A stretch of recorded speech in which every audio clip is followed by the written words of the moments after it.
ये टोटली आपकी चॉइस पे डिपेंड करता है फ़िज़ा।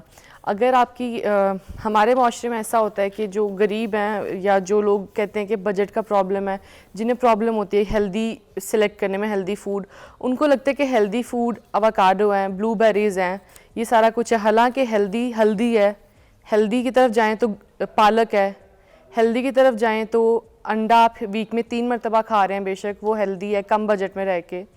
तो ये आपकी चॉइस होती है। मेरे पास वो लोग भी आते हैं जो कि बहुत जो है ना बजट के साथ टाइट होते हैं, लेकिन महीने में 1-2 मरतबा बरकत मार्केट जाके 1500 की डील लाजमी खाते हैं, जिसमें उनको 5 बर्गर्स मिलते हैं।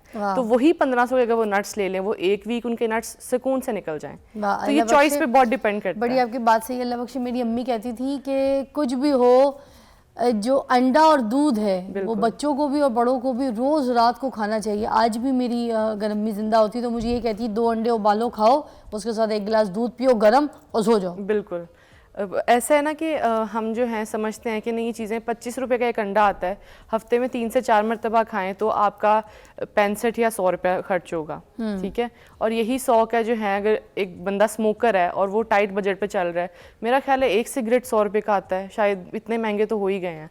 तो वो सिगरेट की जगह अगर वही 4 अंडे, पीसीआर में पीने वाले हैं वो सारे बता रहे नहीं नहीं मुझे आइडिया नहीं है, कभी पिया नहीं है। तो ये है कि ये आपकी चॉइसेस पे डिपेंड करता है। आप अगर पालक ले रहे हैं, आप नट्स खा रहे हैं, ये थोड़ा सा बजट जो है ना ऊपर नीचे आप करके।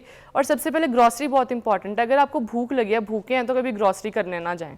ये एक मिसाल दी जाती है। अगर आपको भूख लगी हुई है, आप लेट्स से यू हंग्री और आप जा रहे हैं ग्रॉसरी करने, तो उस टाइम पर आपको समझ नहीं आएगी, आपको ना भूख लगी होगी और आप ये भी उठा रहे होंगे वो भी, चॉइसेस आपकी बड़ी गलत हो जाती है। कोशिश करें खाना खा के ग्रॉसरी करने जाएं। अरे वाह। और ये चीज़ जिंदगी के लिए भी कहावत होती है, don't go for groceries if you are hungry. अच्छा, अगर आप स्टार्व कर रहे हैं किसी चीज़ को तो खाली मतलब उस चीज़ की तरफ ना जाएं। अगर आप अकेले हैं तो उस चीज़ की तरफ ना जाएं। ग्रॉसरी की बात छेड़ी दी है तो बता दीजिए कि कम बजट में हम हेल्दी ग्रॉसरी कैसे खरीद सकते हैं? आप सब्जियों की तरफ ज़्यादा जाएं, दालों की तरफ ज़्यादा जाएं। आजकल मटन बहुत एक्सपेंसिव है, बीफ बहुत एक्सपेंसिव है। फ़िश थोड़ी सी बजट के अंदर आ सकती है, मतलब 500 रुपये में 3 से 4 लोग फ़िश खा सकते हैं। ग्रिल्ड फ़िश, मतलब उनका सर्विंग 4 से 5 लोगों की आ जाती है 5 से 700 में, अगर आप ख़रीद के लाते हैं घर पे, ठीक है। अच्छा। तो वो ऐसे है कि आप फ़िश की तरफ चले जाएं। मछली भी तो महंगी है, लेकिन मंथ में एक दफ़ा तो खा ही सकते हैं। हाँ, आप मुझे को 50-60 रुपए वाली चीज़ बताएं जो 50-60 रुपए वाली खा ले। हाँ, हेल्दी भी हो। सफ़ेद जो चने होते हैं, भुने हुए चने होते हैं, भुने हुए चने बहुत अच्छे हैं। आप अगर हर 1-2 दिन बाद या रोज़ भी खाते हैं, 20-30 रुपए के रेडियो से भुने हुए चने लेते हैं, ये it's a good source of protein बहुत अच्छा मिल रहा है। आपकी शुगर इससे कम होती है, ये आपके लिए हेल्दी है, आपकी हड्डियों के लिए बड़ा बेनिफिशियल है। तो ये है कि अगर आपने भुने हुए चने खाए हैं, ये आप सफेद चने की बात कर रही हैं, आप काले चनों की बात नहीं कर रही हैं ना? काले चने जो भुने हुए होते हैं, अगर आप बॉईल करके खा रहे हैं, शोरबा बना के खा रहे हैं, वो भी आपकी मर्जी है, लेकिन कन्वीनियंट होता है लोगों को, क्योंकि मैं भी पूरा दिन बाहर ही होती हूँ, मुझे कन्वीनियंट रहता है मैं रेडी से भुने हुए चने उठा के खा लूं। ये जो वो काले छिलके वाले चने होते हैं ना, जो भुने हुए होते हैं, जो अंदर से पीले होते हैं, उनकी बात कर रही हैं, ठीक है। हाँ, सही कह रही हैं। और अगर वही काले चने, सर्दियाँ आ गई, आप क्रेविंग भी कम हो जाती है। बिल्कुल, भूख भी नहीं लगती इतनी। मतलब अगर आप मोटापे की तरफ जा रहे हो, आपको बार बार कुछ चाहिए खाने को, एक तो खीरा बहुत अच्छा है सैलड्स में, खीरा मूली, अब तो गाजर भी आ गए, खीरा मूली गाजर, इसका सैलड बना के खाएं, आपका लंच हो जाएगा।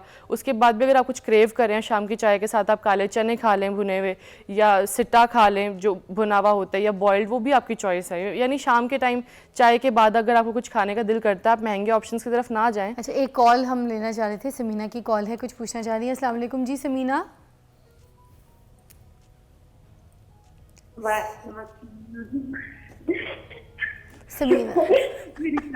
समीना, अब मुझे लगता है खुद ही को जोक सुना के खुद ही हासा निकल गया। क्या हो गया, हंस क्यों नहीं है? अल्लाह खैर करे। मैंने और रबिया ने मेकअप तो अच्छा खासा सही किया। क्या?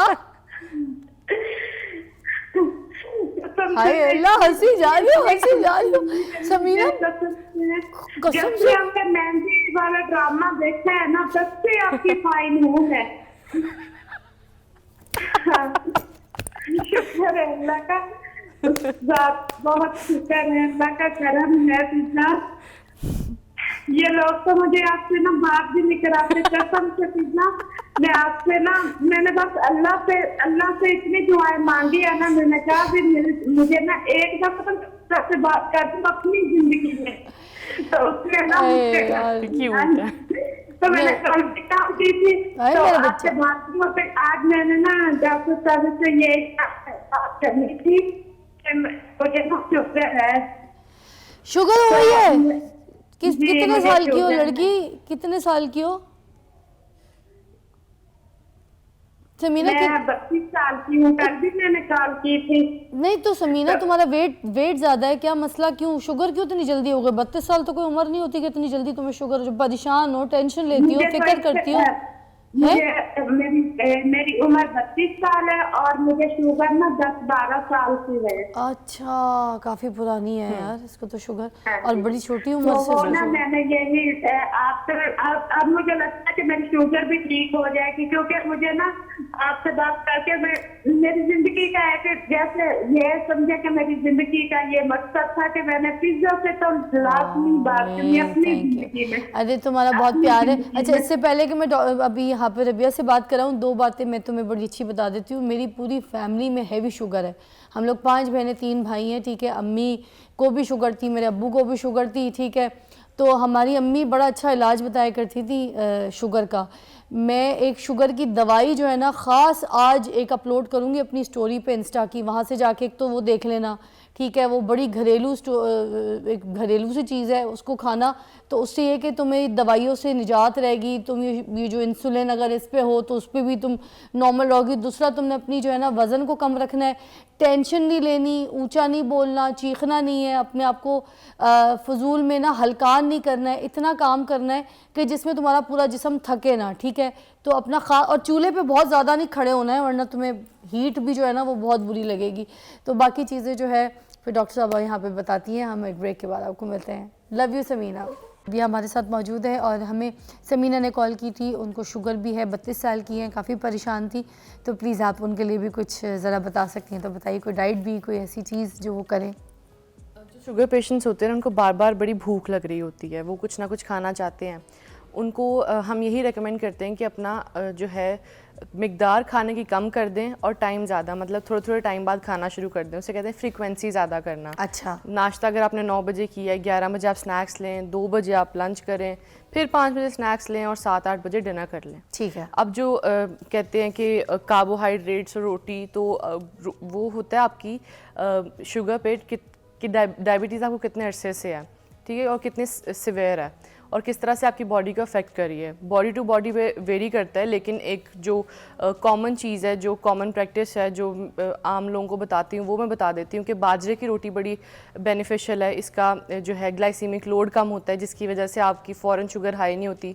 तो बाजरे की रोटी कोशिश करें। अगर आप अनाज की रोटी नहीं लेना चाह रहे, होल ग्रेन वीट भी ठीक है, और अगर आप होल ग्रेन वीट 80% हो और 20% बाजरा हो तो भी ठीक है। लेकिन अगर आप बिल्कुल कार्बोहाइड्रेट्स, मतलब चपाती पे नहीं रहना चाह रहे, आटे पे जो चक्की का है, तो उसकी जगह आप बाजरे की रोटी ले सकते हैं। उसके अलावा एक नुस्खा है कि जो करेला है, करेले को ड्राई करके उसका पाउडर बना के आप रोज़ 1 चाय का चम्मच लें। वो आप इसी तरह कर लें या पानी में डाल के पी लें, आपकी अपनी मर्जी है। किस तरीके से ड्राई करना, पूरा तरीका बता दें ताकि वो समीना की भी कॉल थी, बाकियों की भी रहनुमाई हो जाए। ठीक है। करेलों को ना आपने काट के 5 से 8 दिन के लिए ना धूप में ड्राई करना। अगर सर्दियाँ हैं तो 15-20 दिन भी लग सकते हैं, क्योंकि धूप बड़ी ठीक कम है। उसके होती छिलके को खुरचना नहीं है, खुरचना नहीं है, उसको बस काट के ना छोटे छोटे स्लाइस करने हैं ताकि वो ब्लेंड इजीली हो जाए। अच्छा। और ड्राई भी हो जाए, अंदर जो नमी है वो सारी की सारी निकल जाए। ठीक है। और सफाई का बहुत ख्याल रखना है। अच्छा। उसके बाद जो है उसको ड्राई कर लेना, और ड्राई करने के बाद उसका पाउडर बना के घर में ही बनाना है, कोशिश करें। वो आपने रोज़ 1 चाय का चम्मच लाजमी लेना है, सूखा या पानी के साथ, वो आपकी मर्जी है। फक्की की तरह ले सकते हैं। फक्की की तरह ले सकते हैं। ज़बरदस्त। और ये शुगर को जो है कंट्रोल बैलेंस भी करेगा, कंट्रोल करेगा। ये ठीक है। बड़ा आम मतलब आम टोटका है, काफ़ी कॉमन प्रैक्टिस है लोगों की, लेकिन इतने लोगों को नहीं पता होता जो शुगर के साथ डील कर रहे होते हैं। करेले वैसे भी अगर आप सब्ज़ी के तौर पे खाते हैं तो बहुत अच्छा है, आप हफ्ते में 1 दफ़ा करेले लाजमी खाएं। हरी सब्जियां बहुत अच्छी हैं, आपको कैल्शियम मिलता है, मिनरल्स मिलते हैं। उसके अलावा अगर आप वेजिटेबल्स खा रहे हैं, कैप्सिकम है, उसके खीरा है और बाकी चीज़ें हैं, वो अगर आप खाते हैं स्नैक्स में तो वो भी बड़ी अच्छी हैं। क्योंकि सब्जियों को अगर आप जितना कम आंच पे पकाएंगे उतना बेहतर है, न्यूट्रिएंट्स ज़ाया नहीं होते हैं, क्योंकि वाटर सॉल्युबल न्यूट्रिएंट्स होते हैं हमारी सब्जियों में। तो अगर आप ज़्यादा तेज़ आंच पे बनाते हैं, हमारी अम्मियों की आदत है भून भून के बनाना, जब तक वो सब्ज़ी काली ना हो जाए हमें पसंद नहीं आती। तो कोशिश करें आहिस्ता लड़की आंच जो पे। ब्याह के लानी है उसका रंग काला नहीं होना चाहिए, मगर सब्जियों को भून भून के रंग काला शुरू करना है। एक ब्रेक लेंगे, उसके बाद हम यहाँ पर आपसे ये पूछेंगे कि कौन सी ऐसी चीज़ें हैं जो हम सस्ते प्राइस में ख़रीद सकते हैं, और सस्ती सस्ती चीज़ें जो लोगों को लगता है कि भाई इसमें कोई फ़ायदा ही नहीं है, तो लोकल चीज़ें और इम्पोर्टेड चीज़ें ही लेंगे तो उसमें फ़ायदा होगा। तो इसका फ़र्क अभी हम यहाँ पर पूछेंगे। Take a break.